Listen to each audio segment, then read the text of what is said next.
बदलते भारत की शान।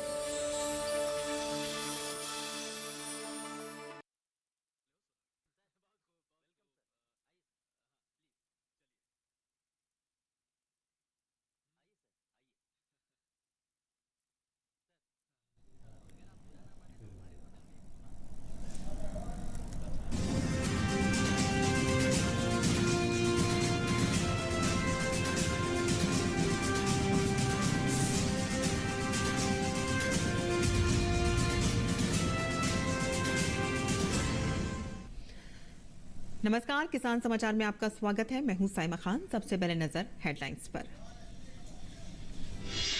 प्रधानमंत्री नरेंद्र मोदी ने छत्तीसगढ़ को दी 34,000 करोड़ रुपए से अधिक डेवलपमेंट प्रोजेक्ट की सौगात। विकसित भारत विकसित छत्तीसगढ़ कार्यक्रम में बोले, छत्तीसगढ़ के युवा, किसान, महिला और गरीब बनाएंगे विकसित छत्तीसगढ़।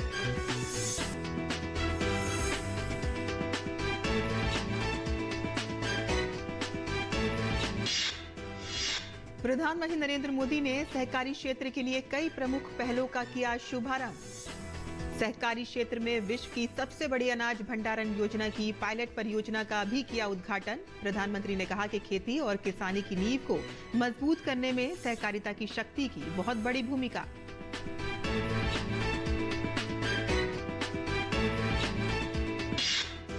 किसान आंदोलन से देश के कई राज्यों में औद्योगिक गतिविधियां प्रभावित। हरियाणा के शंभू बॉर्डर पर किसानों द्वारा आंदोलन की वजह से ट्रकों की आवाजाही बाधित होने से एशिया की सबसे बड़ी ट्रक यूनियन नालागढ़ को प्रतिदिन 5 लाख रुपए का नुकसान।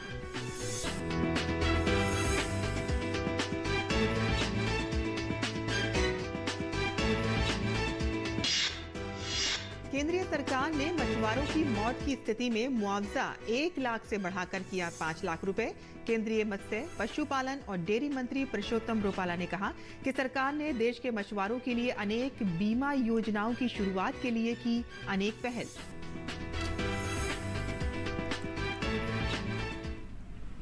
और अब समाचार विस्तार से।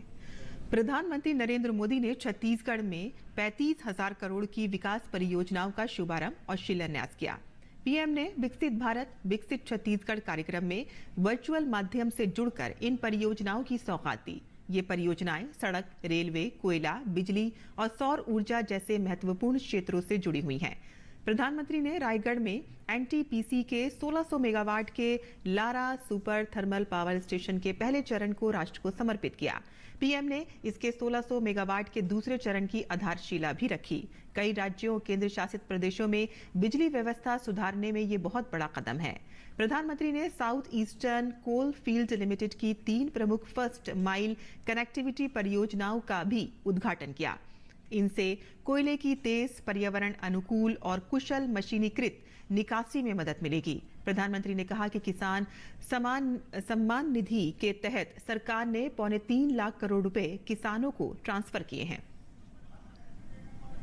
बीजेपी सरकार ने पीएम किसान सम्मान निधि के तहत किसानों को 3.25 लाख करोड़ रुपए बैंक में ट्रांसफर किए। अगर कांग्रेस सरकार होती तो इसमें से भी 2.25 लाख करोड़ तो अपने घर ले जाती, किसान को पहुंचते ही नहीं। आज ये भाजपा सरकार है जिसने गरीबों को उसका हक दिलाया है, उसका अधिकार दिलाया है। जब भ्रष्टाचार रुकता है तो विकास की योजनाएं शुरू होती हैं। प्रधानमंत्री नरेंद्र मोदी ने आज सहकारी क्षेत्र में विश्व की सबसे बड़ी अनाज भंडारण योजना का शुभारंभ किया। नई दिल्ली के भारत मंडपम में हुए समारोह में प्रधानमंत्री ने सहकारी क्षेत्र से जुड़ी कई और बड़ी परियोजनाओं का भी शुभारंभ और शिलान्यास किया।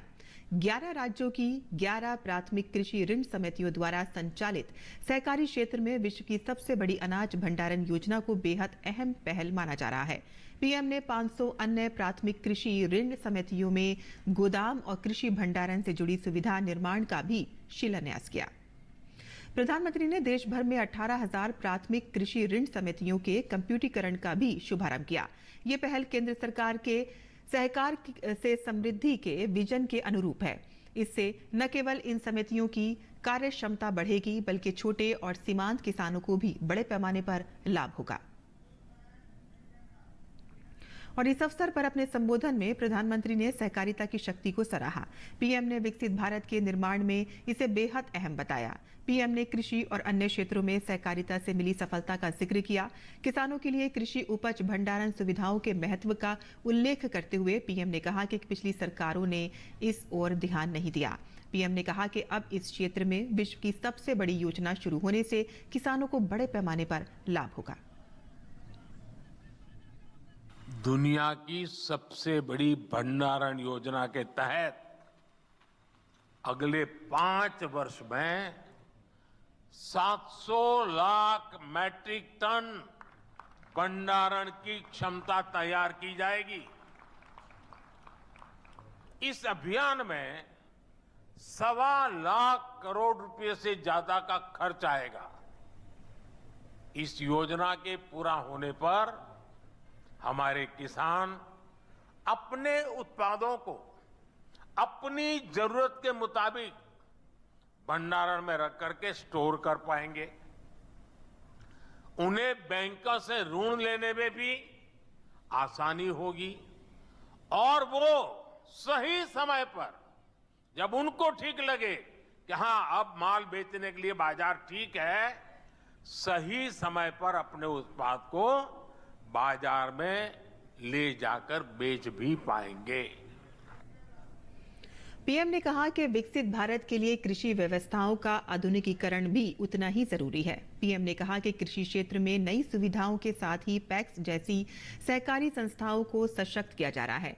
प्रधानमंत्री ने कहा कि आत्मनिर्भरता के क्षेत्र में सहकारिता की बहुत बड़ी भूमिका हो सकती है। विकसित भारत के संकल्प की सिद्धि, इसके लिए मैं आप सभी की भूमिका, सहकारी संस्थाओं की भूमिका का महत्व बहुत ज्यादा है, इस बात को समझता हूं। इसलिए आप सभी से मेरी अपेक्षा भी कुछ ज्यादा है और आखिरकार अपेक्षा तो उन्हीं से होती है जो करते हैं। जो नहीं करते उनसे अपेक्षा कौन करेगा?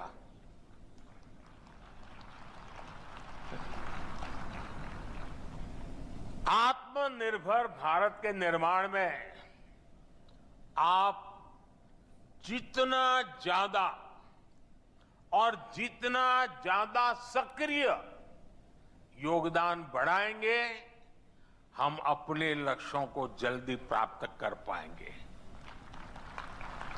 आत्मनिर्भर भारत बनाए बिना विकसित भारत बनाना संभव नहीं है। पीएम ने कहा कि गुजरात में सहकारिता के क्षेत्र में महिला सशक्तिकरण में महत्वपूर्ण योगदान किया है। प्रधानमंत्री ने सहकारिता के क्षेत्र में नई तकनीक के अधिक प्रयोग पर भी बल दिया। गुजरात में हमने देखा है कि जब दूध का पैसा सीधा बहनों के खातों में जाना शुरू हुआ तो उसका एक सार्थक सामाजिक परिवर्तन आया। अब तो हमारी सहकारी समितियां, हमारे पैक्स कंप्यूटराइज हो चुके हैं। इसलिए अब यह सुनिश्चित होना चाहिए कि जो भी काम हो, जो भी पेमेंट्स हो, वो डिजिटली हो। विशेष रूप से कोऑपरेटिव बैंक्स को डिजिटल टेक्नोलॉजी को आत्मसात करने के लिए तेजी से काम करना चाहिए। प्रधानमंत्री ने कहा कि हम 70 वर्षों से कृषि प्रधान देश की बात करते रहते हैं, लेकिन दुर्भाग्य की बात देखिए कि हम हजारों करोड़ रुपए का खाने का तेल भी दूसरे देशों से मंगाते हैं। उन्होंने कहा कि हमें डीजल पेट्रोल के आयात को भी कम करना है। प्रधानमंत्री ने कहा कि आज एथेनॉल का उत्पादन बढ़ा है। हमें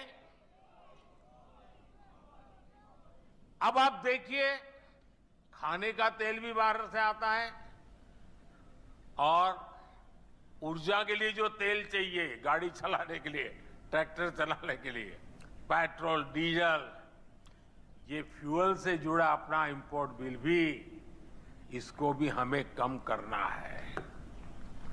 इसके लिए हम इथेनॉल को लेकर आज बहुत बड़ा काम कर रहे हैं। बीते 10 वर्षों में इथेनॉल के प्रोडक्शन, खरीद और ब्लेंडिंग तीनों में कई गुना बढ़ोतरी हुई है। आज ये काम ज्यादातर चीनी मिलों के जिम्मे है और सरकारी कंपनियां उनसे इथेनॉल खरीदती है। क्या इसमें सहकारी समितियां नहीं आ सकती है क्या? जितनी ज्यादा आएगी उतना ही इसका स्केल और बढ़ जाएगा। दालों के इंपोर्ट को कम कर देगा। अब देखिए, कृषि प्रधान देश धार बाल से ला करके खाते हैं। दालों के इंपोर्ट को कम करने के मामले में भी मेरे सहकारिता क्षेत्र के लोग बहुत बड़ा काम कर सकते हैं, अग्रणी भूमिका निभा सकते हैं। मोटे अनाज का जिक्र करते हुए प्रधानमंत्री ने कहा कि दुनिया के हर डाइनिंग टेबल पर भारत का मिलेट ब्रांड क्यों न हो। इससे देश का खाद्य से जुड़ा इंपोर्ट बिल भी कम हो जाएगा। हमारे किसानों के, छोटे उद्यमियों के प्रोडक्ट्स की ग्लोबल ब्रांडिंग के काम में भी आपको आगे आना चाहिए। अब देखिए, गुजरात का मैं, और पहले गुजरात में जो डेयरी थी सब अलग अलग नाम से काम करते थे। जब से अमूल एक ब्रांड बन गई, डेयरी बहुत है, अलग अलग है, लेकिन अमूल एक ब्रांड बन गई, आज ग्लोबली उसकी आवाज सुनी जाती है। हम भी हमारे अलग अलग उत्पाद का एक कॉमन ब्रांड बना सकते हैं। हमें अपने मिलेट्स यानी श्री अन्न, इस ब्रांड को हमारा लक्ष्य होना चाहिए। दुनिया के हर डाइनिंग टेबल पर भारत के ब्रांड का मिलेट्स क्यों ना हो।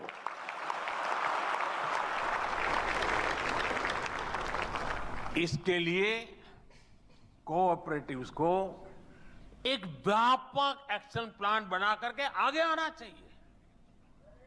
साथियों, गांव की आय बढ़ाने में सहकारिता का बहुत बड़ा योगदान हो सकता है। प्रधानमंत्री नरेंद्र मोदी ने कहा कि मिट्टी की जांच के लिए बड़ा प्रोग्राम बनाया गया है। उन्होंने पैक्स से आग्रह किया है कि वह छोटी छोटी लैब्स बनाएं जिससे किसान समय समय पर मिट्टी की जांच करते रहें। और शहद के बारे में प्रधानमंत्री ने कहा कि शहद का उत्पादन बढ़कर 1.5 लाख मीट्रिक टन पहुंच चुका है और इसके दायरे को हमें और अधिक बढ़ाना है। बनारस का अनुभव है कि वहां डेयरी सहकारिता का आने से बहनों की, पशुपालकों की आय एकदम तेजी से बढ़ रही है। सहकारिता बढ़ने से एक और क्षेत्र में प्रवेश हुआ है। मैंने गुजरात के सहकारिता क्षेत्र के लोगों से आग्रह किया था कि आप शहद की दुनिया में आइए। हमने श्वेत क्रांति की, अब हम स्वीट क्रांति करें। और शहद के क्षेत्र में हमारे लोग आगे आए। शहद सेक्टर को किसान आज कितना लाभ उठा रहा है, ये भी आप जानते हैं। पिछले 10 वर्षों में शहद उत्पादन 75,000 मैट्रिक टन से बढ़कर अब लगभग 1.5 लाख मैट्रिक टन पहुंच चुका है। शहद के एक्सपोर्ट में भी 28,000 मैट्रिक टन से 80,000 टन की वृद्धि हुई है। 80,000 मैट्रिक टन की। इसमें नाफेड और ट्राइफेड के साथ साथ राज्यों की कोऑपरेटिव संस्थाओं ने भी बड़ी भूमिका निभाई है। इस दायरे को हमें और अधिक बढ़ाना है। और आगे बढ़ते हैं और बात करते हैं किसान आंदोलन की। किसान आंदोलन से देश के कई राज्यों में औद्योगिक गतिविधियां प्रभावित हो रही हैं। हरियाणा के शंभू बॉर्डर पर किसानों द्वारा आंदोलन की वजह से ट्रकों की आवाजाही बाधित होने से एशिया की सबसे बड़ी ट्रक यूनियन नालागढ़ को प्रतिदिन 5 लाख रुपए का नुकसान हो रहा है। तो वहीं आम जन को भी खासा परेशानी हो रही है। देखते हैं ओपी यादव की ये खास रिपोर्ट। ये नजारा है हरियाणा के अंबाला अमृतसर राष्ट्रीय राजमार्ग पर स्थित शंभू बॉर्डर का। किसान आंदोलन से एशिया की सबसे बड़ी ट्रक यूनियन नालागढ़ को प्रतिदिन 5 लाख रुपए का नुकसान हो रहा है। पिछले 10 दिनों से कोई भी ट्रक दिल्ली के लिए नहीं गया है। किसान आंदोलन के चलते कोई भी ट्रक संचालक दिल्ली जाने को तैयार नहीं है। जो ट्रक पहले निकले थे वो भी किसान आंदोलन की वजह से पहले पंजाब व हरियाणा के अंबाला स्थित शंभू बॉर्डर पर ही बंद होने की वजह से वहीं खड़े हैं। इनमें कुछ ट्रक चालक हरियाणा के यमुनानगर होते हुए निकल रहे थे, लेकिन किसानों को जैसे ही इस रास्ते का पता चला तो जगह जगह किसानों ने नाके लगा दिए, जिससे कोई भी सामान दिल्ली नहीं जा रहा है, न ही दिल्ली से कोई कच्चा माल आ रहा है। प्रतिदिन ट्रक संचालकों को 5 से 6 लाख रुपए का नुकसान हो रहा है। अंबाला सिटी के पास स्थित शंभू बॉर्डर पर कतार में खड़े ट्रक किसान आंदोलन की मार झेल रहे हैं। ट्रक ड्राइवर परेशान हैं। बॉर्डर खुलने के इंतजार में बैठे ड्राइवर्स का कहना है कि जब सरकार ने इनकी अधिकांश मांगे मान ली हैं, तो इनको अब धरना प्रदर्शन बंद कर बॉर्डर से उठ जाना चाहिए। जो सरकार ने सारी किसानों की जो मांगे मान ली तो उनको उठ जाना चाहिए और किसानों को भी खेती करनी चाहिए और हमें भी अपना काम करना चाहिए। ये किसान आंदोलन हुआ है ना, इसीलिए खड़े हैं हम लोग। और क्या, ये आंदोलन की वजह से रुका हुआ है। 8-10 दिन हो गए इधर रुके। हाँ, अब इसकी वजह से कहीं से देखो 8-10 दिन में इधर निकाला है। खाने पीने का सामान खत्म हो गया पूरा। नाम की ये किसान है इतना, जो कि यहाँ जेसीबी हाइड्रा और मशीन लेके सारे खड़े हैं और यहाँ तक करोड़ों का नुकसान हो रहा है। 10 तारीख से यहाँ खड़ा हूँ, अभी तक कोई फैसला नहीं हुआ। आज हमको 12 दिन हो गया है और हमको पंजाब जहाँ है और हमें किसान आंदोलन से क्या लेना देना सर। हमारा माल करोड़ों का नुकसान हो रहा है। मालिक टाइम पर फोन कर रहा है, गाड़ी कहाँ से निकाले हम। 10 तारीख से इधर खड़े हैं सर। अभी आंदोलन की वजह से परेशान हो रहे हैं। पैसा वगैरह, खाना वगैरह सब कुछ मिल नहीं पा रहा है। प्रदेश के सबसे बड़े औद्योगिक क्षेत्र बीबीएन से प्रतिदिन 1000 ट्रक रवाना होते हैं। सभी ट्रक दिल्ली होकर अगले राज्यों में जाते हैं। ट्रकों में जिन व्यापारियों का माल लदा है उनको खासा नुकसान हो रहा है। सभी दिक्कतें हो रही जी, ट्रैफिक नहीं आ रहा, जा नहीं सकते कहीं भी। सब्जी महंगी है, सारे सबका काम धंधा भी ठप पड़ा हुआ है। ऐसे ही चल रहा है, इस करके काम होते हैं। काम बहुत मंदा जी चल रहा है, माल नहीं बिक रहा है। पंजाब में जाने की बहुत दिक्कत है, महंगाई बढ़ती जा रही है, खर्चे कम हो गए, मेरे पास खर्चा खत्म हो गया। किसान आंदोलन की वजह से शंभू बॉर्डर पर हरियाणा से पंजाब आने जाने वाले आम नागरिकों व रेहड़ी पटरी चलाने वाले लोगों को भी खासा परेशानी हो रही है। गौरतलब है कि किसान आंदोलन की वजह से ट्रकों की आवाजाही रुकने से पंजाब व हरियाणा के बॉर्डर पर ट्रक न तो वापस आ रहे हैं और न ही आगे जा पा रहे हैं। इस कारण से माल की आवाजाही बाधित हो रही है। इस वजह से बीबीएन के अप्लायंसेस, धागा, गत्ता, दवा, सीमेंट उद्योग भी इस बंद से काफी प्रभावित हो रहे हैं, जिससे औद्योगिक हजारों कर्मचारियों की रोजी रोटी प्रभावित हो रही है। हरियाणा के अंबाला जिले के शंभू बॉर्डर पर अभी हम खड़े हैं। यहाँ पुलिस की बैरिकेडिंग है और किसानों का दूसरी तरफ आंदोलन का रुख किया हुआ है। इसी वजह से बीते 10 तारीख से ये मेरे पीछे जो ट्रक देख रहे हैं यहाँ यथा स्थिति में खड़े हैं। इन ट्रकों में सामान लदा हुआ है जिनको जम्मू कश्मीर और कई राज्यों में ले जाना था, लेकिन ये ले जाने में असमर्थ हो रहे हैं। निश्चित तौर पर किसान आंदोलन की वजह से इन लोगों को जो दिक्कत हो रही है उससे न केवल करोड़ों का व्यापार और कारोबार रुक रहा है, बल्कि आम जन को भी खासा परेशानी हो रही है। OP Yadav, DD news, Shambhu border, Ambala. और केंद्रीय मत्स्य, पशुपालन और डेयरी मंत्री पुरुषोत्तम रुपाला ने कहा कि केंद्र सरकार ने मछुआरों की मौत होने की स्थिति में मुआवजा 1 लाख से बढ़ाकर 5 लाख रुपए कर दिया है। कोलकाता न्यू टाउन में बिस्व बंगला कन्वेंशन सेंटर में 13वें भारतीय मत्स्य पालन मंच के उद्घाटन कार्यक्रम को संबोधित करते हुए पुरुषोत्तम रुपाला ने कहा कि सरकार ने देश के मछुआरों के लिए अनेक बीमा योजनाओं की शुरुआत के लिए अनेक पहल की हैं। सरकार उनके लिए किसान क्रेडिट कार्ड की तर्ज पर क्रेडिट कार्ड की शुरुआत भी करेगी। उन्होंने कहा कि देश में 3 करोड़ मछुआरा परिवार हैं और देश की तटीय रेखा 8,000 किलोमीटर लंबी है। मछली का निर्यात और इस उद्योग का कारोबार 60,000 करोड़ रुपए का है और सरकार का लक्ष्य इसे बढ़ाकर 1 लाख करोड़ रुपए करने का है। रुपाला ने बताया है कि 2014 के बाद केंद्र सरकार ने मत्स्य उद्योग और इससे संबंधित क्षेत्रों के लिए 38,000 करोड़ रुपए आवंटित किए हैं, जबकि आजादी के बाद 2014 तक इस क्षेत्र के लिए कुल 3,680 करोड़ रुपए आवंटित किए गए थे। सड़क परिवहन और राजमार्ग मंत्रालय को वित्त वर्ष 2023-24 में 12,000 किलोमीटर से 13,000 किलोमीटर के बीच राष्ट्रीय राजमार्ग बनाने की उम्मीद है, जबकि लक्ष्य 13,813 किलोमीटर का है। मंत्रालय ने वित्त वर्ष 2019-20 में 10,237 किलोमीटर, 2020-21 में 13,327 किलोमीटर, 2021-22 में 10,457 किलोमीटर और 2022-23 में 10,331 किलोमीटर राष्ट्रीय राजमार्ग का निर्माण किया। मंत्रालय ने जनवरी 2024 के अंत तक 7,685 किलोमीटर राष्ट्रीय राजमार्ग का निर्माण पूरा कर लिया है। और किसान समाचार में आप जान लेते हैं मुल्क भर की मंडियों का भाव।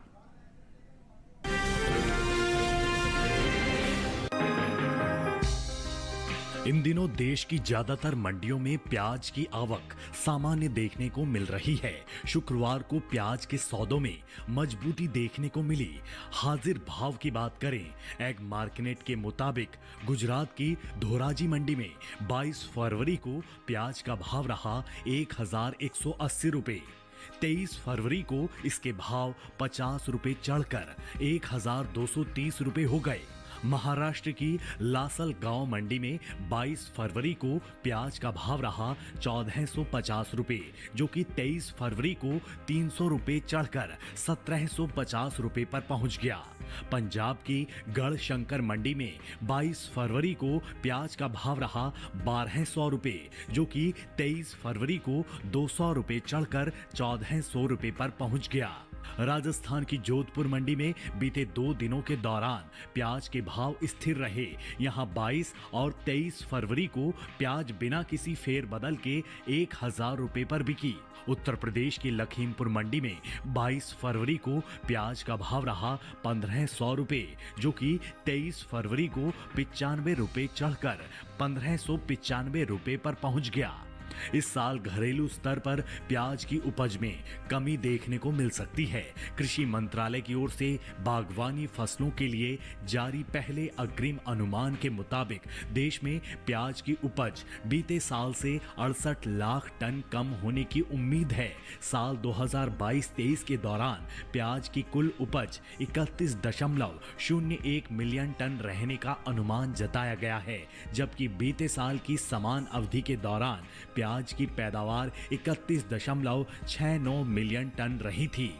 वहीं इसका असर कृषि उपज मंडियों में प्याज के बाजार भाव पर पड़ सकता है। बात सब्जियों के निर्यात की करें तो एपीडा की ओर से जारी ताजा आंकड़ों के मुताबिक साल 2023-24 के दौरान ताजा सब्जियों के निर्यात में बढ़त देखने को मिली है। अप्रैल से अक्टूबर महीने के दौरान ताजा सब्जियों का निर्यात 20,54,000 टन के पार पहुंच गया है, जबकि बीते साल इस दौरान ताजा सब्जियों का निर्यात 18,56,000 टन का हुआ था। और मंडी भाव के बाद अब बात करते हैं मौसमी खेती की। किसान इस मौसम में कैसे रखें अपनी खेती का ख्याल, आइए देखते हैं।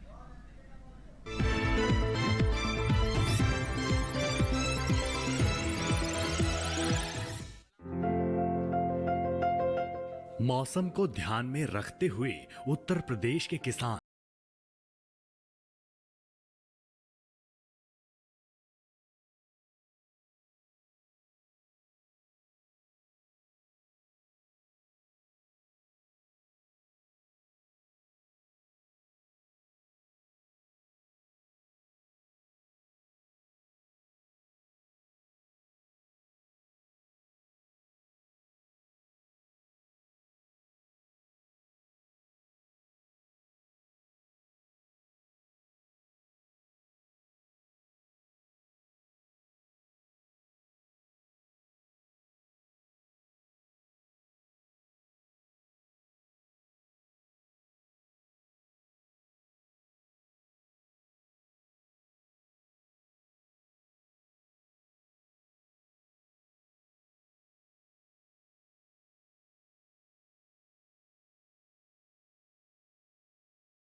लहसुन और प्याज की फसल पर थ्रिप्स रोग होने की संभावना है।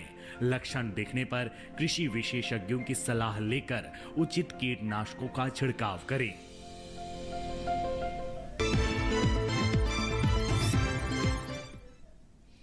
और खेती किसानी से जुड़ी खबरों के बाद आइए अब नजर डाल लेते हैं कुछ और खबरों पर। खास खबर में, लोकसभा चुनाव से पहले आखिरकार आम आदमी पार्टी और कांग्रेस ने दिल्ली, गुजरात, हरियाणा, गोवा और चंडीगढ़ में साथ मिलकर चुनाव लड़ने की घोषणा की है। लेकिन पंजाब में आम आदमी पार्टी और कांग्रेस ने अलग अलग चुनाव लड़ने का फैसला किया है। बिहार विधान परिषद की 11 सीटों पर चुनाव की तारीखों का ऐलान हो गया है। 21 मार्च को होगा मतदान। पश्चिम बंगाल की मुख्यमंत्री ममता बनर्जी संदेशखाली हिंसा पर चौतरफा घिरी गई हैं। सेवानिवृत्त न्यायाधीश, नौकरशाहों और नागरिक समाज के सदस्यों का एक दल संदेशखाली का दौरा कर रहा है। संदेशखाली की महिलाओं ने टीएमसी नेता पर जमीन पर कब्जा करने और महिलाओं के साथ यौन शोषण का आरोप लगाया है। लोगों की मांग है कि उन्हें जल्दी से जल्दी न्याय मिले और संदेशखाली हिंसा के मास्टरमाइंड शाहजहां शेख को गिरफ्तार कर सलाखों के पीछे भेजा जाए। उत्तराखंड में नैनीताल पुलिस ने भनपुलपुरा हिंसा के वित्त पोषण में एक एनजीओ की भूमि की पहचान करते हुए नोटिस जारी किया है। इसमें लोगों से कहा गया है कि वो इस एनजीओ को दान ना करें। इस एनजीओ का नाम हैदराबाद यूथ करेज है। कांग्रेस नेता और उत्तराखंड के पूर्व वन मंत्री हरक सिंह रावत को प्रवर्तन निदेशालय ने समन जारी किया है। उत्तराखंड पाखरो रेंज घोटाला मामले में ईडी ने उन्हें 29 फरवरी को पूछताछ के लिए बुलाया है। ईडी इस मामले में मनी लॉन्ड्रिंग एक्ट के तहत जांच कर रही है। ईडी ने 7 फरवरी को हरक सिंह रावत और अन्य लोगों के परिसरों की तलाशी ली। तलाशी के दौरान लगभग 1.20 करोड़ रुपए मूल्य की भारतीय और विदेशी मुद्रा, सोना और काफी संख्या में दस्तावेज जब्त किए गए थे। कर्नाटक में कांग्रेस को झटका लगा है। विधान परिषद ने मंदिर की 10% आय लेने के प्रस्ताव वाले विधेयक को खारिज कर दिया है। और किसान समाचार में आज के लिए बस इतना ही। अनुमति दें। नमस्कार।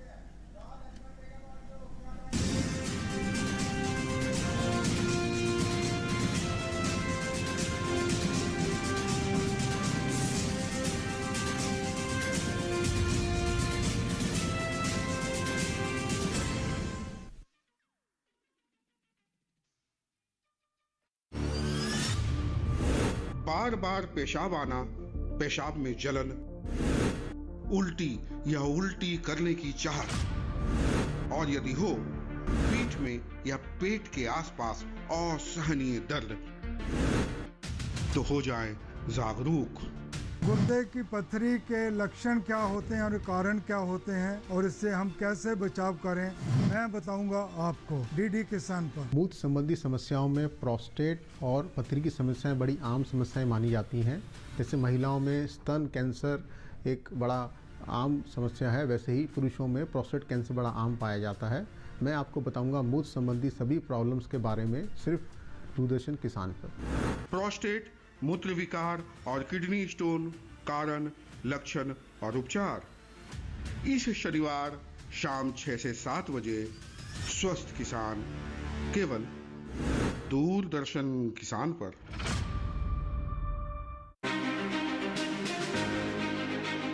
मेरा नाम है तरुण कुमार साना, मैं ग्राम बोरगांव का निवासी हूं और मैं प्रधानमंत्री मत्स्य संपदा योजना के तहत कोंडागांव जिले के मत्स्य विभाग से 3 एकड़ में तालाब खनन का कार्य किया हूँ सब्सिडी में, और उसमें मैं मत्स्य पालन का काम कर रहा हूँ। मैं माननीय प्रधानमंत्री नरेंद्र मोदी जी को बहुत बहुत धन्यवाद देता हूँ कि ऐसी योजनाएं जो स्थल मतलब नीचे ज़मीन तक आ रही हैं, जिसका लाभ किसानों को और नीचे वर्ग के तबके के लोगों को भी मिल रहा है, मैं उसके लिए बार बार उनको धन्यवाद देता हूँ।